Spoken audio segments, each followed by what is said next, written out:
সুলাকি ঈদগাহ ময়দান দেশের প্রাচীনতম এবং সর্ববৃহৎ ঈদগাহ ময়দান। ঈদগাহ ময়দানটি প্রায় 200 বছর যাবৎ এখানে দেশের বিভিন্ন অঞ্চল থেকে আগত মুসল্লিরা নামাজ আদায় করেন।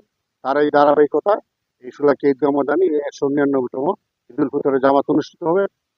ঈদুল ফিতরের জামাতে নামাজ আদায়ের জন্য দেশের বিভিন্ন স্থান থেকে মুসল্লিরা আগমন করেন এবং এই মুসল্লিদের থাকা খাওয়ার সুব্যবস্থা করে থাকেন জেলা প্রশাসন। তা এবারও জেলা প্রশাসন এই মুসল্লিদের থাকা খাওয়ার ব্যবস্থা করেছেন এবং তাদের সার্বিক নিরাপত্তার দায়িত্ব পালন করে থাকেন জেলা প্রশাসন, জেলা পুলিশ প্রশাসন। আমি আশা করি এতে কোনো ব্যত্যয় ঘটবে না এবং আপনারা জানেন যে ইতিমধ্যে ত্রয়োদশ জাতীয় সংসদ নির্বাচন অনুষ্ঠিত হয়েছে। নতুন পরিবেশের নতুন আঙ্গিকে এই প্রথম ঈদুল ফিতরের জামাত, এই 199 জামাত। আমি মনে করি সমস্ত দেশ থেকে আগত মুসল্লিরা এবং কিশোরবাসী অত্যন্ত উৎসব পরিবেশে এই ঈদুল ফিতরের নামাজ অনুষ্ঠিত হবে এবং আদায় করবে।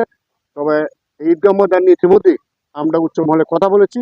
ঈদগাহ মাঠের যেহেতু এটা ঐতিহ্যবাহী ঈদগাহ মাঠ, এই মাঠের উন্নয়নের জন্য ইতিমধ্যে আমরা কথা বলেছি। আশা করি এই আগামী ঈদুল ফিতরের আগে এই মাঠের উন্নয়ন কাজ হবে। সবাইকে ধন্যবাদ এবং আমার পক্ষ থেকে